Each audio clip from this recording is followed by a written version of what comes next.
minha gente, como é que vai? Beleza por aí? Bom, vamos falar sobre o Fla-Flu, né? Claro, de ontem, a vitória do Fluminense, merecida, diga-se de passagem, nos pênaltis, inclusive com duas boas defesas do Muriel, né?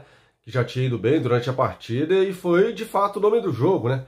Com duas defesas nos pênaltis, né? Nos chutes do Arão e do Rafinha, Léo Pereira perdendo o pênalti, e a gente agora vai contar a história dessa partida e explicar por que o Fluminense ganhou do Flamengo. Há vários aspectos aqui. Primeiro, o Fluminense jogou melhor do que o Flamengo, né? No primeiro tempo, então nem se fala. O Flamengo deu um chute a gol, que na verdade foi para fora, do Arrascaeta, né? Enquanto o Fluminense martelou ali. O Fluminense teve uma falta com o Nenê, né? A bola bateu na barreira, foi para fora, e já tinha chegado com o Gilberto, né? Curiosamente, ou nem tanto assim, pelo lado esquerdo da zaga, onde fica o quarto zagueiro, onde fica Léo Pereira, que teve uma atuação muito ruim. O Fluminense já tinha chegado uma hora por ali, já tinha ensaiado também com o Gilberto, a bola foi para fora, passou à direita do gol do Diego Alves, e na segunda vez não teve jeito, né? Houve até gente que tem achado que foi falta ali do Matheus Ferraz, né? Que sobe junto com o Gilberto, né? O Léo Pereira fica no chão, mas não achei que foi falta, não. Gol legal do Fluminense, né? Que fez um primeiro tempo, repito aqui, muito melhor do que o Flamengo, né?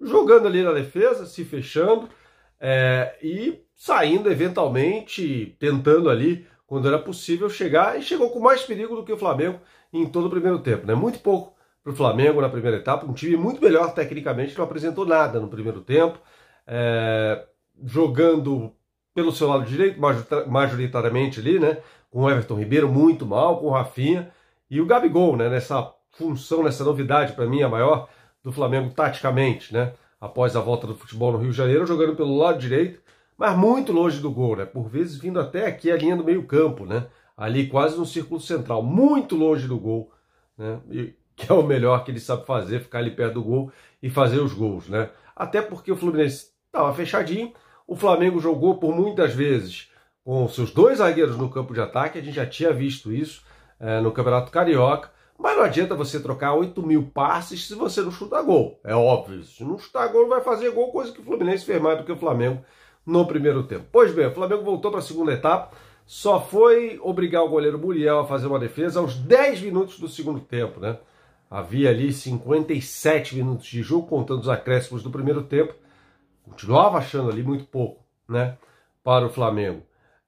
O Fluminense se fechou, acho que para mim foi o grande erro do Odair Hellmann, que poderia ter vencido o jogo caso o Fluminense mantivesse aquele ritmo do primeiro tempo. É claro, o Fluminense não treinava, havia menos de 20 dias que o Fluminense tinha voltado a treinar, né? Então era até esperado que o Fluminense caísse fisicamente no segundo tempo, mas o Fluminense se limitou a defender, abdicou completamente do ataque no segundo tempo, o que para mim é uma característica que já havia sido mostrada pelo Odair Hellmann no Maracanã no ano passado com o Internacional. Quem não se lembra daquele jogo em que o Internacional, no jogo de ida das quartas de final da Libertadores da América, se limitou a se defender e quase conseguiu levar um 0-0 no Rio Grande do Sul, tomou um 2-0 na cabeça, não jogou naquela partida, né? Achava que ia se garantir no Beira-Rio e se deu mal. Acabou empatando com o Flamengo em Porto Alegre. Isso aconteceu também na Copa do Brasil, no primeiro jogo em Curitiba. Entrou para se defender exclusivamente contra o Atlético Paranaense, perdeu por 1-0, achava que ia se garantir no Beira-Rio e se deu mal pela segunda vez, né? Então a característica é essa do Odair Hellmann, fechar completamente o time. Eu dizia no comentário na Rádio Bandeirantes que era uma estratégia muito arriscada, porque o Flamengo, mesmo jogando mal, tem jogadores melhores do que o do Fluminense. Se atacasse o tempo todo, poderia chegar ao gol. Foi o que aconteceu, né? Com a cabeçada do Pedro, bom cruzamento do Felipe Luiz, aliás, foram 2 no segundo tempo. Felipe Luiz melhorou em relação aos outros jogos do Flamengo, nessa volta do futebol na Taça Rio. E o Flamengo empatou o jogo e quase virou, né? Mesmo sem jogar bem, repito aqui, né? Acho que no primeiro tempo, inclusive, faltou falar sobre isso. A gente viu aquilo que a gente tinha identificado no segundo tempo do jogo contra o Volta Redonda, né? Salto alto, assim, aquela história de achar que ia ganhar o jogo quando quisesse, né? Um toquinho assim, um toquinho acolá, a gente não é assim.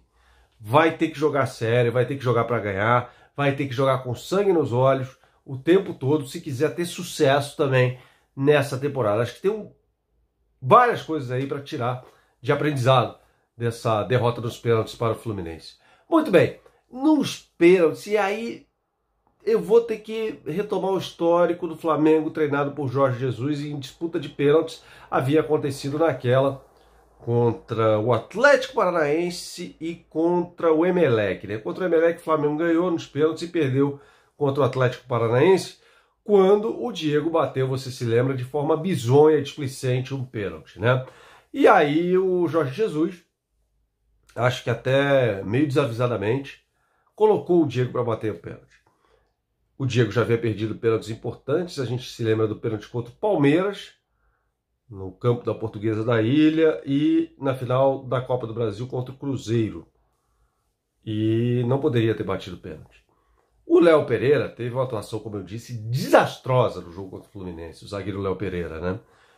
Já falei aqui dos lances em cima dele no primeiro tempo, e no segundo tempo teve até um contra-ataque do Fluminense em que ele parte da frente e chega atrás do atacante, faz até uma falta ali, uma dividida tal, é que o jogador do Fluminense estava em impedimento. Mas ele perdeu na corrida ali de forma bem contundente, aliás, né? Então eu começaria a tentar o Gustavo Henrique, tá? E aí, ao meu lado na transmissão, Ulisses Costa narrando, na Rádio Bandeirantes, João Paulo Capelanes na reportagem. Capelanes é torcedor do Atlético Paranaense, então ele acompanha muito o rubro-negro de Curitiba. E o Léo Pereira veio de lá. E ele falou, Léo Pereira nunca bateu pênalti. Nunca. Ou seja, o jogador que estava com a confiança lá embaixo, pela partida ruim, que fez, para mim, foi o pior em campo, e bate o pênalti daquela forma, né? Bate para fora. Não me parece que tenha havido sensibilidade do técnico Jorge Jesus para escalá-lo, ou escalá-lo para bater pênalti. É óbvio, né, que ele deve bater pênalti bem nos treinos, até por isso foi escalado. Mas acho que ele assumiu um risco ali de forma desnecessária, assim como o Odair Helman, a gente já falou aqui, assumiu um risco ao recuar demais o time no segundo tempo. De qualquer maneira, um Fluminense que é pior tecnicamente do que o Flamengo. Acho que o Flamengo será campeão carioca.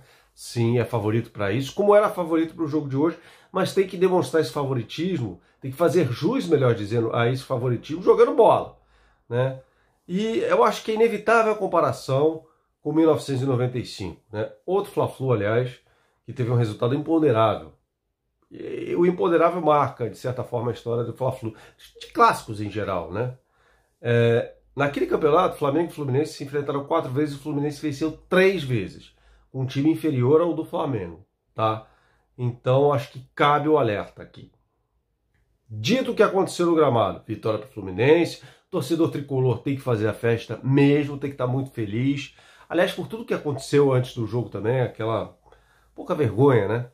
De o Tribunal de Justiça Desportiva do Rio de Janeiro acatar, né? Aquela história de compartilhamento do mando. Felizmente o STJD cassou essa decisão. E o Flamengo não pôde transmitir o jogo como era, estava na regra, pela Flá TV. Vai poder transmitir agora o segundo jogo da final. Agora eu quero falar sobre outra coisa também. Eu não assisti ao jogo na Flu TV, porque eu estava trabalhando, tinha imagem lá da Flu TV. Me parece até que bateu o recorde histórico de lives no YouTube, né?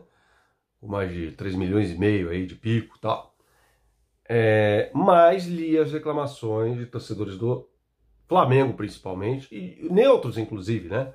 De que o narrador, e eu nem vou falar o nome dele aqui, porque evidentemente que não foi uma decisão dele, essa, né? Muita gente reclamou pelo fato de ele não narrar o nome dos jogadores do Flamengo. E sequer citar o Pedro, né, na hora que fez o gol. Pelo menos foi o que eu li. E também vou falar aqui da Flá TV, da repórter, que não fez, na entrevista ao Jorge Jesus, a pergunta cuja resposta todo mundo quer. Fica ou não fica? Essa pergunta não foi feita. Onde eu quero chegar aqui? Antes de mais nada, de transmissões no canal do Fluminense, do Flamengo, do Bom Sucesso, do Campo Grande, do Corinthians, do Palmeiras, uma transmissão tem de ser informativa, tá? E tem de haver um mínimo de senso crítico ali. Ah, mas é o canal do Fluminense. Gente, é evidente que haveria torcedores de outros times ali, e majoritariamente até do Flamengo. Em determinado momento eu acompanhei ali no celular, eu vinha que tinha mais descurtidas do que curtidas na transmissão. Evidentemente, eram os torcedores do Flamengo fazendo isso, tá? Então, assim, a partir do momento que você é a única transmissora do jogo, única emissora, o único canal que vai transmitir aquela partida, essa transmissão tem de ser informativa.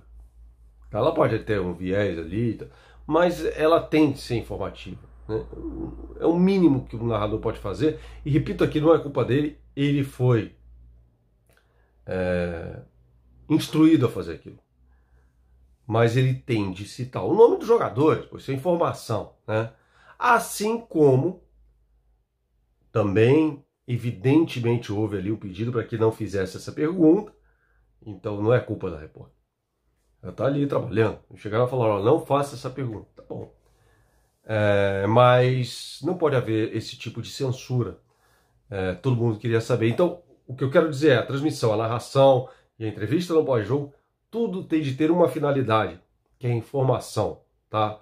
Então, essa é a minha forma de pensar, eu posso estar enganado, e aí a gente pode debater aqui nos comentários no canal, claro, mas para mim a informação tem de vir em primeiro lugar em qualquer tipo de transmissão que você faça, em qualquer tipo de comentário.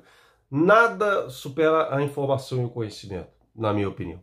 Então, acho que em primeiro lugar, repito aqui, independentemente do canal, a informação vem em primeiro lugar, tá? Então é isso, minha gente. Haverá 2 jogos agora, um com o mando do Fluminense, o primeiro, né, o segundo com o mando do Flamengo. Ainda acredito que o Flamengo será campeão carioca, bicampeão no caso, mas espero que jogadores, dirigentes e técnico, Jorge Jesus, tenham aprendido uma lição nessa partida de ontem contra o Fluminense. Tá bom, galera? Valeu, obrigado. Curtam esse vídeo se vocês acharem que é pertinente. Inscrevam-se no canal e comentem. Comentem aqui, a gente debate. Quem conhece aqui o canal sabe que eu costumo responder, ou pelo menos dar um like ali no comentário e tal. Fiquem à vontade também se quiserem criticar, tá bom? Um abração, tchau, tchau.